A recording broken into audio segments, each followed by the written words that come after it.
জাতীয় party vote করার প্রত্যেকের অধিকার আছে ভোট করা। নুরা কোন আমলে বিপি হয়েছিল, নুরু কোন আমলে বিপি হয়েছিল, নুরু হাসিনা আমলে বিপি হয় না, হাসিনা সালাম দেওয়া নেয় নেই। তাই অতএব জাতীয় পার্টিকে যেগুলো বলতে সম্পূর্ণ ভিত্তিহীন প্রপাগান্ড। সারা বাংলাদেশ জাতীয় পার্টি সংগঠন আছে, এটার অর্থ এনে জাতীয় পার্টি মরে গেছে, জাতীয় পার্টি মরে যায় নাই। জাতীয় পার্টি এক সৈনিক আর তাদের 10টা সেম। জাতীয় পার্টির লোক কখনো শুনছেন জাতীয় পার্টি কোনো নেতা টাকা পাচার করছে, বিদেশে বাড়ি কিনছে, বিদেশে গাড়ি কিনছে? অন্যান্য দলের লোকের না বিদেশে টাকা পাচার করছে, বাড়ি কিনছে, গাড়ি কিনছে। জাতীয় পার্টির কোনো নেতা আজ পর্যন্ত দেশে 1 টাকা লুট করে নাই। জাতীয় পার্টির দেশপ্রেম, জাতীয় পার্টি যারা ফালতু এবং যারা খারাপ এদেরকে দল থেকে বহিষ্কার করা হয়েছে। জিএম কাদের নেতৃত্বে জাতীয় পার্টি ঐক্যবদ্ধ এবং এক।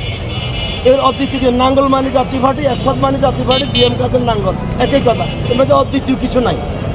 জিএম কাদের নেতৃত্বে আমরা সামনে যাইতে প্রস্তুত, তবে আমরা শান্তিপূর্ণভাবে, আমরা অহিংস রাজনীতি করি। আমরা আপনার নামটা একটু পরিচয়টা একটু আবার পরিচয় বলেন। ধন্যবাদ।